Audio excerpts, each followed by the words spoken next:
کاش کہ یہ جان لیتے، انہیں علم ہوتا اس چیز کا جس میں یہ لگے بیٹھے ہیں، ساری محنتیں اس میں لگا کے بیٹھے ہیں، زندگیاں اس پر قربان کر کے بیٹھے ہیں، یہ اصل نہیں ہے۔ پھر اسی کو آج انشاءاللہ جمعہ کی نماز میں پہلی رکعت میں آپ سنیں گے، اور ہمیشہ سنتے ہیں، بل تؤثرون الحیات الدنیا والآخرۃ خیر وابقا، بلکہ یہ لوگ تو دنیا کی زندگی کو ترجیح دے رہے ہیں، ان کے ذہنوں میں صبح میں دنیا، شام میں دنیا، تعلیم دنیا کے لیے، کمائی دنیا کے لیے، اولاد کی تربیت دنیا کے لیے۔ بل تؤثرون الحیات الدنیا، بلکہ تم تو دنیا کو ترجیح دیتے ہو۔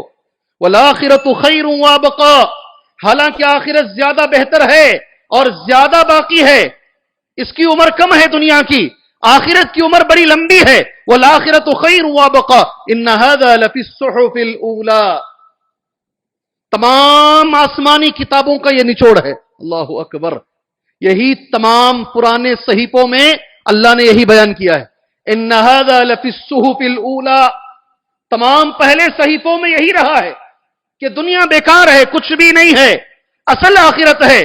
جیسے صحف ابراہیم، مثال اللہ نے دے دی، جیسے ابراہیم کا صحیفہ دیکھ لو، موسیٰ کا صحیفہ دیکھ لو، اگر ایک جملے میں کہیں باٹم لائن آف آل، تمام آسمانی کتابوں کا نچوڑ کیا ہے، تو آپ ایک جملے میں بول سکتے ہیں آخرت اصل ہے، دنیا فانی ہے۔ کیا نچوڑ ہے؟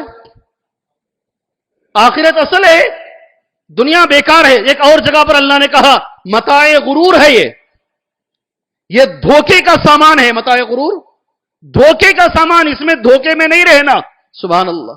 اللہ کے رسول صلی اللہ علیہ وسلم آپ گزر رہے تھے، ہمارے نبی کی عادت ہے، یاد رکھو، کوئی واقعہ ہوتا تو وہاں ٹھہر کر اس واقعے کو سمجھاتے۔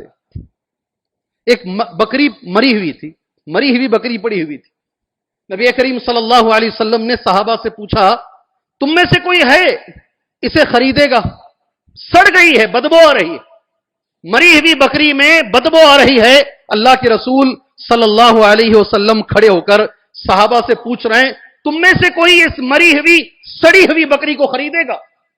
صحابہ کہتے ہیں کون خریدے گا اللہ کے رسول صلی اللہ علیہ وسلم، اس کی کیا اہمیت ہے، یہاں تو کھڑنا بھی پسند نہیں ہے ہمیں، ہم یہاں سے گزر جائیں گے۔ اب نبی کا جملہ سنو، تمہاری نگاہوں میں اس مری ہوئی سڑی ہوئی بکری کی جو حیثیت ہے، اللہ کی نگاہ میں دنیا کی وہ بھی حیثیت نہیں۔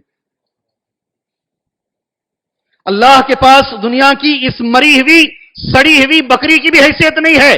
ایک اور حدیث میں اللہ کے رسول نے کہا صلی اللہ علیہ وسلم، کبھی زندگی میں موقع نہیں ملتا، اگر ملا تو حدیث پر عمل کرو، اگر اللہ کے پاس مچھر کے پر کے برابر بھی، یہ لفظ ہے حدیث میں، جی ہاں، کون سے اسکوپ آتے ہیں نا، اس میں رکھ کے دیکھو، اس کو کیا بولتے ہیں، کون سا اسکوپ ہے، جی ہاں ٹیلی اسکوپ ہے، پتہ نہیں اور کیا کیا اسکوپ ہیں، آپ اس میں پر کو رکھو اور چیک کرو۔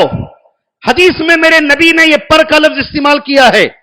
اگر اللہ کے پاس لو کان عند اللہ، اور اگر اللہ کے پاس اس دنیا کی حیثیت جناح بعوضہ، اگر مچھر کے پر کے برابر بھی اگر میرے رب کے پاس یہ دنیا کی حیثیت ہوتی، یہ کافر کو بھی ایک گھونٹ پانی اللہ نہیں دیتا۔ اللہ کے پاس حیثیت نہیں ہے، اس لیے یہ ٹاورز ان کے ہیں، یہ بڑی بڑی عمارتیں ان کی ہیں، یہ دنیا میں منسٹریاں ان کے پاس ہیں، کامیابی انہیں اللہ دے رہا ہے، اس لیے کہ اللہ کے پاس اس پوری دنیا کی حیثیت مچھر کے پر کے برابر بھی نہیں ہے۔ ساتھ میں یہ بھی ملا لیجئے، جب یہ دنیا فانی ہے، اس کی کوئی حیثیت نہیں ہے، یہاں کی کامیابی پہ اترائیے نہیں، یہاں کی کامیابی اور نہ ناکامی پہ غمزدہ بھی نہ ہو، میں ناکام ہو گیا ہوں،